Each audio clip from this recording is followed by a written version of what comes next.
شونه کدا بوجه گفت چه فرزنددار شدگی اینم خیلی گفتم شونه کدا فرزنددار شدم فهمیدی تمره آشون نکدم ای بچه من شون نکدم آخی ببینه که زن چی میگه شوهر نکردم فرزنددار شدم یعنی این گپ چی معنی داره معنای ایرا داره که من زنا کردم از زنا فرزند تولد کردم پناه به خداوند ببینه که با یک بی‌حیایی در پوبلیک این گپ میزنه و احساس شرم هم نمیکنه یعنی این کار آهسته آهسته در جامعه ما دیگه یک کار عادی شده است یعنی زنهای مسلمان دیگه این کار عیب نمیدونن دیگه چگونه ای که در بین روسها و غربی ها این کار پند شدگی و یک کار عادی این کار عیب نمیدونن واقعا در بین مسلمان های ما هم آهسته آهسته دو همین خیلی زنهای بی‌حیا در پوبلیک بروین و همین خیلی مردهای فاسق این خیلی زنها را دستگیری بکنن عاقبتش همین میشود دیگه در پوبلیک در جایی که 100 یا 600 نفر مرد همین یک زن افسوده دارن در بین همین آدم گفته است که شوهر نکردم فرزنددار شدم یگون احساس عیب هم نمیکنه یگون شرم هم نمیداره برای این کارش پس ایرا انتظار شوه ای ملت تاجیک که نسل عیبین میروه ایرا یقین بدونه به سبب این خیل بی‌حیایی به سبب این زنا و فحشایی که به همین درجه عام شدگی این ملت باید انتظار عذاب از جانب الله باشه من شما را به عذاب از جانب الله میترسانم که دیر یا زود نحوست این زنا و فحشایی که اینقدر عام شدگی در بین این ملت تمام مردم دامنگیر میشوه ایره یقین بدون شما در حدیثی که او را امام نسائی روایت میکنه جناب رسول الله صلی الله علیه و سلم میفرماید که در هر قوم و ملتی که زنا و فحشا عام شوه این همه خیلی دیگه زناکاری را آشکارا بکنن و دیگه عیب نشوه در بین اونها پس بالای این قوم خداوند وبایی را میبیاره یعنی کسلی گذرنده ای را میبیاره و دیگر کسلی ها را میبیاره که در گذشته هاشون همین خیلی کسلی را دیدگی نبودن یعنی اولاد و اجداد اینها چونین بیماری ها را دیدگی نبودن پس شما انتظار شوه یک عذاب دردناکی را از جانب الله یک بیماری را یک کسلی وبایی را خداوند در بین این ملت پهن میکنه که هزارها آدم از همین خیلی کسلی ها و بیماری ها هلاک میشوند پس سبحان الله امت بگیم ملت تاجیک رو به تباه و بربادی رفته است پس شما تقلید به کی داره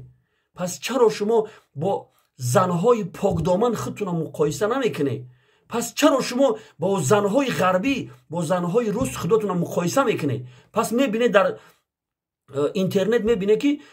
روسها به شوهر فرزند تولد میکنن یا اینکه شما خودتون میبینه همین رسیده مثلا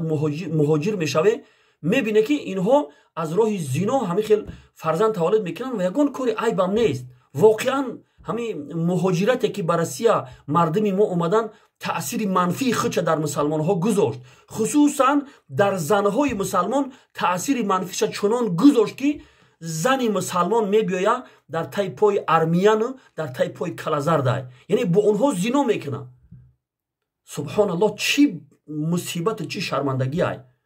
مردهای مسلمان دیگه گیجا شدن شیر مردایی که پیش راه این خیلی زناکاری را بگیرن والله قسم اگر پیش راه این زنا و فحشا گرفته نشوه این ملت باید انتظار عذاب دردناکی را از جانب الله باشه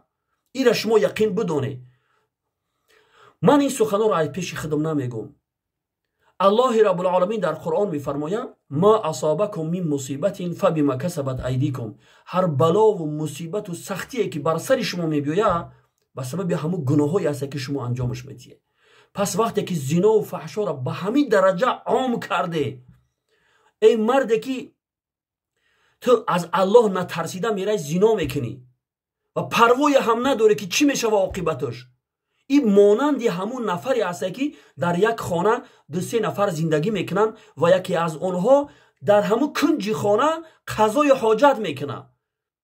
مثلا قضای حاجت میکنه و در بوی نجاست در همین درون یک خانه میشینن و پروایی ندارن مثال همین کسایی که منکر منع نمیکنن، مردم دیگرها را یکدیگرشون از کار حرام باز نمیدارن، مثال اونها این همیه. در درون یک خونه نجاست میکنن و در بوی همون نجاست میشینن. این همین معنی را داره. پس نتیجه از گناه باز نداشتن همیه که عذاب الله که اومد همه را فرا میگیره. قوم بنی اسرائیل را خداوند عذاب کرد و سبب عذاب آمدن هم بیان کرد. خداوند میفرماید که کانوا لا یتناهون عن منکر فعلوه لبئس ما کانوا یفعلون. اونها از کار منکر، از کار حرامی که میکردن یکدیگرش باز نمیداشتن و چه کاری بدی انجام میدادن. پس ای جوان مردان تاجیک، پس چه کاری بدی شما انجام میدید که از کار حرام باز نمیداره، بلکه 500-600 نفر مرد یک زن افسوزدت میکنه و میشینه. خاک بر سر شما واری مسلمان هایی که کار منکر میبینه و منع نمیکنه. شما انتظار عذاب الله باشه. نتیجه این زنا و فحشایی که شما میبینه و دم نمیزنه همیه که نسل تاجیک فاسد میشوه، نسل از بین میروه. پس دیگه فرزندی که تولد بشوه نمیدونه که پدرش کیه. پس عاقبت بسیار بد این مردم ملت تاجیک انتظار است. از الله بترسه، به سوی الله باز بگرده ای ملت تاجیک، و الا انتظار عذاب الله باشه.